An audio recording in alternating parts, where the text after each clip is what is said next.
Hello, everyone. You are listening to the latest Flyers Talk podcast. I am Jordan Hall, and as always, I am joined by Joe Fordyce, our Flyers pre- and post-game live producer. And Joe, I think we've seen an up and down Flyers team so far, and really an up and down scoring team so far. The Flyers are 3-1, and they struggled to score on Thursday night against the Senators in a 2-1 loss. Joe, what have you seen from them offensively? We've seen some bright spots from a couple of younger players, some guys that I think we were expecting to take big steps. But really, it's a team that I think has put up goals and then they've gone cold. What have you seen so far? Yeah, it's interesting because you saw all how their offense, I mean, at times looked dynamic the other night against on Monday night's game, and then last night against Ottawa, very little activity. I mean, you had the Foerster goal, and then I don't know. I mean, it really didn't feel like they had another great chance to score. And even afterwards, Rick Tocchet said their goalie played well, but he didn't really face that much. So there wasn't a lot of high leverage scoring chances. And obviously, he said in his words, he said guys didn't want to commit to getting to the net, to the interior. And that's really what you saw. And the only way you're going to really challenge the goaltender is getting guys in front of him. And it just didn't happen last night. And you expect some inconsistencies with a team like the Flyers that's a young team in the rebuild. But the frustrating part is that we've seen them do it. And then we see them not do it with virtually the same lineup. And when you go into last night's game, you look at where Ottawa ranks in terms of goaltending in the league near the bottom. You kind of would expect that they would go, okay, this team can be scored on. Let's, really bring it to them. It just didn't happen. And I think that's a really frustrating part. That definitely sounded like Rick Tocchet's frustration Thursday night.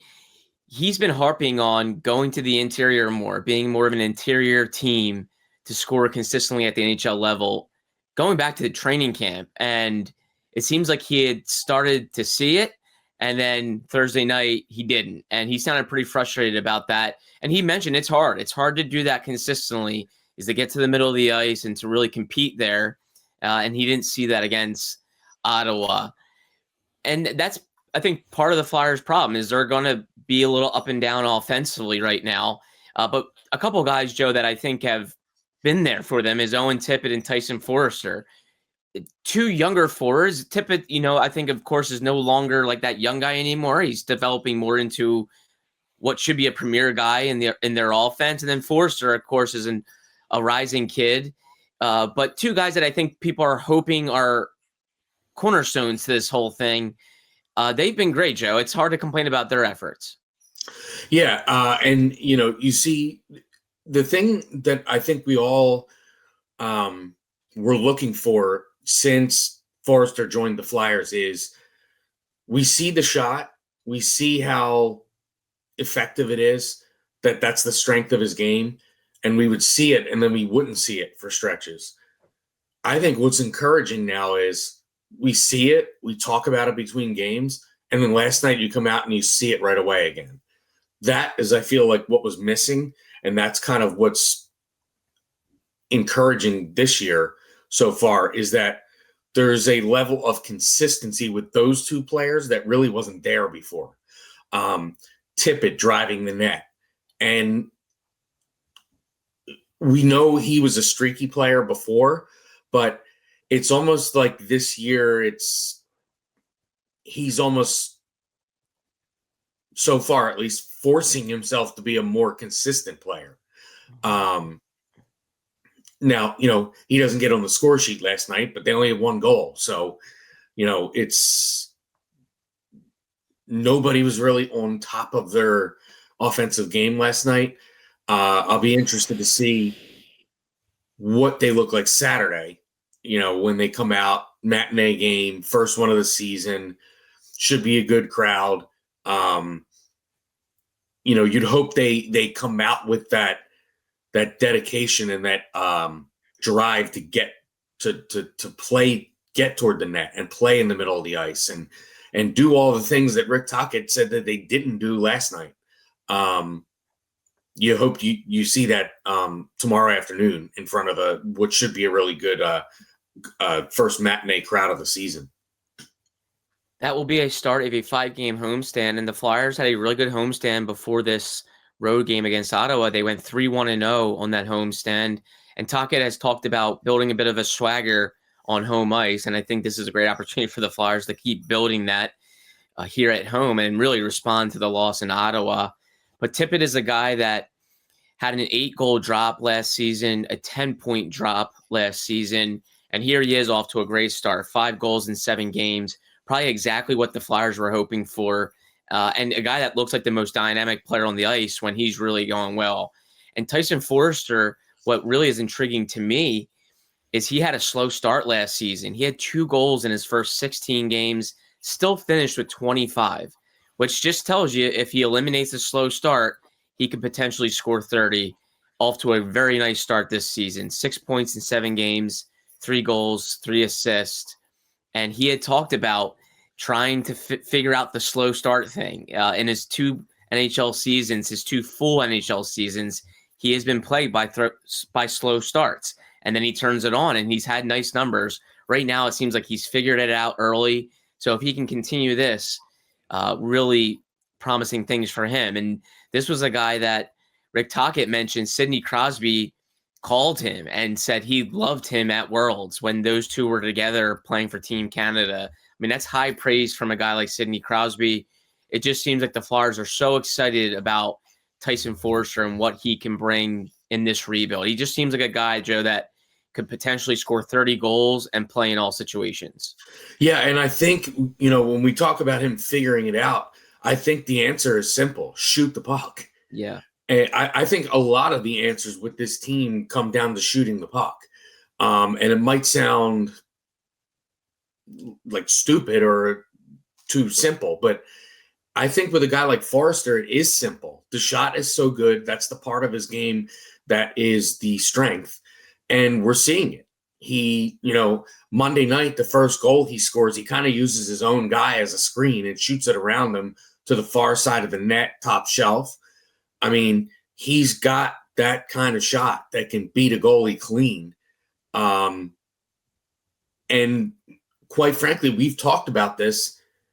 We wondered in the past why he seemed hesitant to use it. Why did we only see it every once in a while? Well, we're not only seeing it once in a while now, and I don't think it's any coincidence that all of a sudden we're seeing more production, more goals. And yeah, we've talked about, I think during some of our off-season podcasts, how, we think we both agreed that 30, 35 goal potential is definitely there for this guy. And I think that's what we're seeing in the early part of the season. I had this thought last night when he scores early. I'm thinking to myself, does the whole injury scare in the offseason, the potential of missing long-term action, is this guy kind of, did that like was that like a reboot for him? I'm back and I didn't miss any games, and man, I really escaped that one. I'm going to go out and, play my game to the fullest all the time, because you never know when it could be taken away from you for a large stretch. So I had that thought last night when I saw him score that first goal in the first shift, that maybe that injury scare and kind of escaping it without any real, really didn't have much of a delay in his workout. He's come in looking great all throughout camp, preseason, and now early in the season. And, maybe he just kind of has a new lease on life going in, having escaped really any, long-term issue when it sounded like that's exactly what he was going to have. Yeah, sure seems like it. I'm sure the Flyers were thrilled when they started to get more news throughout the offseason that Foerster would be okay. He had that infection in his elbow from an injury he suffered at the World Championships. Needed a procedure on it, but the Flyers needed to kind of wait and see to make sure that procedure worked and that they got the infection out. And his status was somewhat up in the air, but turned out he was good to go from game one of the season, and he's been great. And the Flyers are probably really, really happy with that. And Joe, I think this team is going to be up and down offensively. I just don't think it has elite talent on the roster. I think it's part of a rebuild, and I like their forwards. I like some of their offensive capabilities, but I just think they're going to go through waves a little bit of offense. But I think one thing that is going to keep them in games, if they can continue it, is some of the goal prevention they've had. Defensively, we had concerns about this team and its depth. And of course, we had questions about it in net. But Dan Vladar has really answered the bell, and they have limited goals. They've given up 18 through their first 7 games. Last year, they had given up 31 through their first 7 games. So they have been greatly improved there. Have you been pleasantly surprised by their goal prevention? Yeah, I have. And I mean, the biggest thing to me is that guy right there, Dan Vladar. I think everybody has kind of wanted someone to make everybody shut up about the goaltending. And all of a sudden, they've gotten that from what I would say is an unexpected source. I don't think anybody said, hey, you know what? This guy that's only played that's maxed out at 30 games so far in his career in a season is going to come in and just kind of take the reins. And that's exactly what Dan Vladar's done. He just looks so big in net. You have the confidence that he's going to make a save. He's going to make the save that's in front of him. And the Flyers are letting him see the puck, which is a huge emphasis of Rick Tocchet. We're seeing it play out on the ice. And he's been in net for all their wins. And it's 2 or less goals in every game. And that is numbers that, as the Flyers community, and when I say community, I mean fans, media alike, we're not used to seeing that. You have to go to some early Carter Hart stretches probably in his career to get that kind of goaltending on this team. And it's really nice to see. And we talked a lot about what Danny Briere and company thought of Dan Vladar when they brought him in. Did they think he had another level? They talked about it. And listen, anytime a GM signs a goaltender in the offseason, they're going to talk about how a guy has another level and they think he can get there. Well, this actually looks like they were really telling you something rather than just saying the right things at an introductory press conference or, any press conference thereafter when they were asked about Vladar's play. He's really come out and I think exceeded every expectation this team, the fans, anybody could have had so far at this point in the season. Vladar's only 28. I think the Flyers, when they signed him, really believed that there was another level, that if he could play more games and be in the right environment, that he could be more of a number one, not so much a backup. And I just think a lot of people didn't know about him. He was a backup on the Calgary Flames. I mean, how often were fans really watching the Flames play at 10 p.m. Eastern time? And how often were they actually seeing Vladar in net, given he was a backup? So I think there was just a lot of unknown with him. But, man, he is really, I think, answered the challenge here and really has taken the number one job so far. I think he has earned these 3 straight starts that he has gotten. I mean, 2 or fewer goals, Joe, as you mentioned, in every start. He's made 30-plus saves numerous times.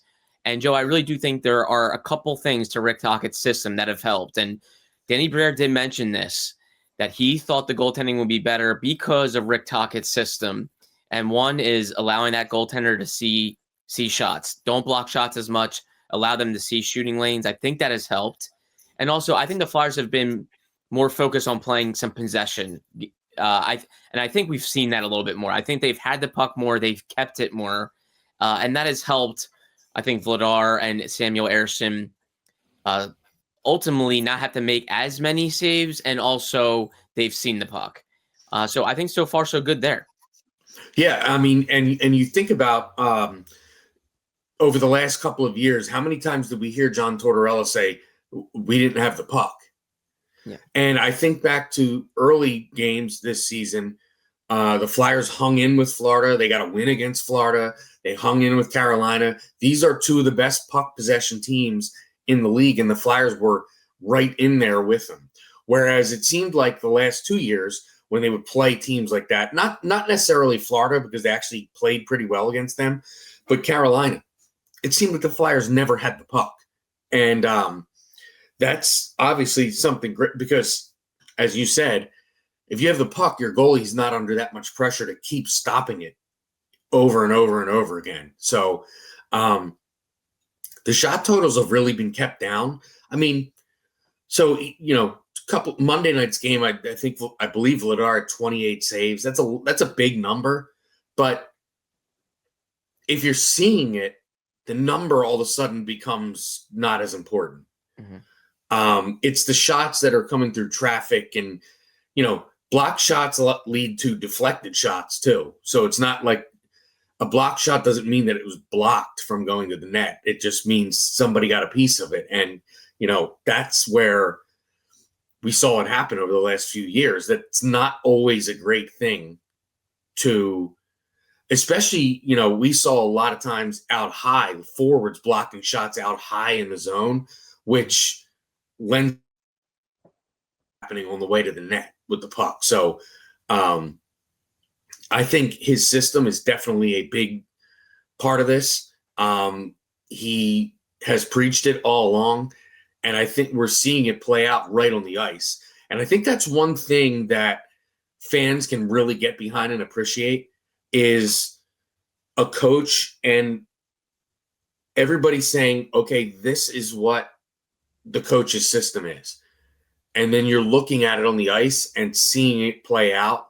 I find it to be a refreshing sort of change for this team. It's something that was much needed because, I mean, obviously we've talked about this ad nauseum the last 2 years. The goaltending, particularly last year, just gave them no chance. It gave them no chance. And I think I'm going to call it a small upgrade. It doesn't look small so far, but in totality, when they picked up Dan Vladar, I think we discussed it as a small upgrade. It looks bigger than a small upgrade now, but I think the small upgrade combined with the system change has really changed the whole look of this team in their own zone. And the Flyers aren't exactly lighting up the scoreboard. They've scored 2.71 goals per game. Their power play is 3 for 22, so that has still kind of been an issue. But they're 3-3-1 because they've gotten just solid goaltending. I mean, they're not getting lights out goaltending. It's not like they've had Vladar have to stand on his head, make 40 saves, and pitch a shutout. Just solid goaltending, 2 or fewer goals. Samuel Ersson, when he's been called upon, has been pretty solid. They're just getting solid play in that, and it's giving them a chance. And that just shows you what that can do for a team. It doesn't have to be, Hall of Fame goaltending. If it's just solid, it's giving the Flyers a chance to win games. Now I think they just need to start scoring goals a little more consistently and strike on the power play, and they'll have some more wins to show for it. Yeah, I mean, and when you think about the goaltending they're getting, and you combine that with the lack of discipline that they've had in a lot of these games, I mean, you're not in an advantageous position to score goals. And you're kind of, I mean, last night you're on the penalty kill right away. And you obviously saw Talk very frustrated about this after the game last night. The stick penalties and sort of, stick penalties mean not skating. And he was really, I think, visibly as frustrated as we've seen him with that kind of stuff. He went back to the first 3 games where they took 5 penalties each in those games. I mean, that's putting pressure on your goaltending that's unnecessary. But when you think about that and you look at the shots they've allowed and the goaltending they've gotten, I find it to be even more impressive when you think about how they have not really been – they've not been 5-on-5 as much as they should be. I mean, they've been on the PK.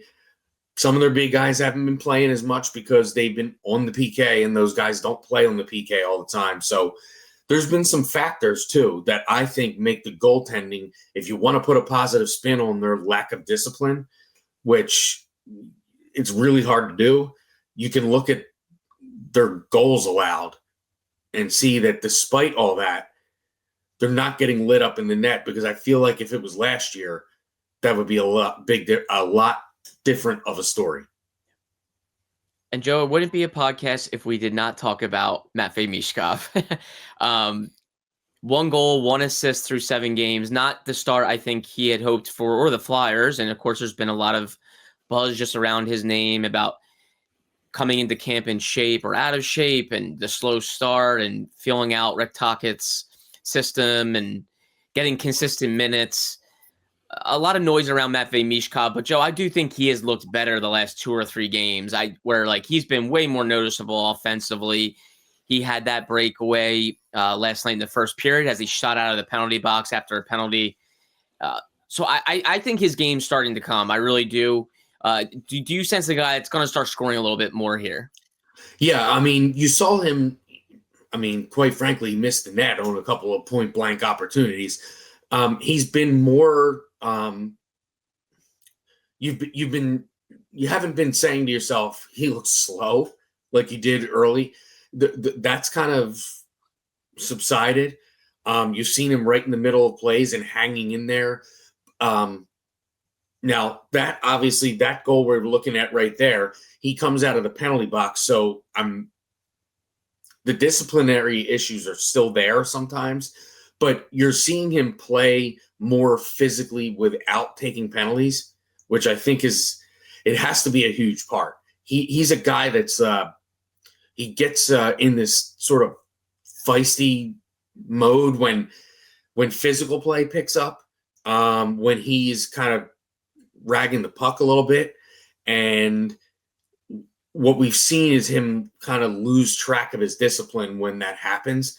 But I think over the past few games, and particularly late second period last night, you see, they maintain possession of the puck.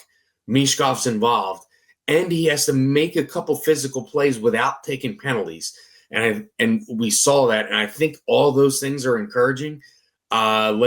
He's just got to hit the net with the shot, which he missed one. Obviously, it was, give credit to the goaltender. Good plays as well on a couple plays on him last night too. But I think we're seeing a more engaged Michkov, and hopefully that continues. And I think the perfect place for it to continue is this homestand, because I think he'll feed off the home crowd if he gets going during this next 5-game stretch. He's definitely a guy that I think once he starts scoring, it comes in bunches because of how driven he is. And I do think this start is going to drive him. I think it's going to bug him a little bit that he is not scoring. He's a competitive kid. He wears his emotions on his sleeve. So I think this will fuel him a little bit. And he's a scorer. I just don't have concern about Matvei Michkov scoring. He's going to put up goals and points. I think the bigger theme and the bigger positive for the Flyers is that they've had other guys do it too. Michkov has not had to kind of drive the bus. Same with Travis Konecny. Konechny's not off to the fastest start in the world from a production standpoint, but they've had other guys, other talent, complementary guys really pick it up, guys that they've needed to pick it up. So that's, I think, been a really good sign for the Flyers. And I just don't have a ton of concern about Michkov. And I think the good thing is he's been more noticeable the last 2 or 3 games, which I think is going to start leading to some offense. He's going to finish some plays soon. He's a kid that can finish. I don't think we've ever doubted his ability to finish. It's one of his strengths. So I think that's bound to come. I just think eventually that's gonna turn in his favor. And I think, Joe, I'm with you. I think a homestand is a great time to do it. 5 straight home games where he tends to fuel on the crowd a little bit. I think it's a good chance for him to do that now. Yeah, I mean, if you would have said before the season going into the 8th game, going into the Flyers' 8th game, Konechny's going to have 1 goal, Michkov's going to have 1 goal, I'm pretty sure neither of us would say, okay, they're going to have a 3-3-1 record. Yeah. I think we would say it would be significantly uglier than that record-wise. And that just shows you that they had the other guys pick it up. The Cates line, Foerster we mentioned, even Couturier chipping in a little bit. We've seen, a very active Sean Couturier as well. Tippett, one of the hotter players in the league. So other guys have picked it up, and I think that's encouraging because if they can keep that up when inevitably Michkov and Konechny get going, then hopefully we're not talking about them not getting to the middle of the ice and generating any offense, because I think they will be. Absolutely. So the Flyers are back at it Saturday, 12:30 p.m. puck drop. Joe will have Flyers pregame live at noon Eastern time. You can catch it on NBC Sports Philadelphia. Joe Fordyce, our Flyers pre- and postgame live producer, thank you so much, as always. A huge thank you to Spencer McKercher, our do-it-all video guy, covers the Phillies and was up early with us this Friday morning to help us with the Flyers Talk podcast. So a huge thank you to Spencer. And Flyers fans, as always, thank you so much for listening to the latest Flyers Talk podcast. Wherever you get your podcast, please rate and listen, and we cannot wait to talk to you next time.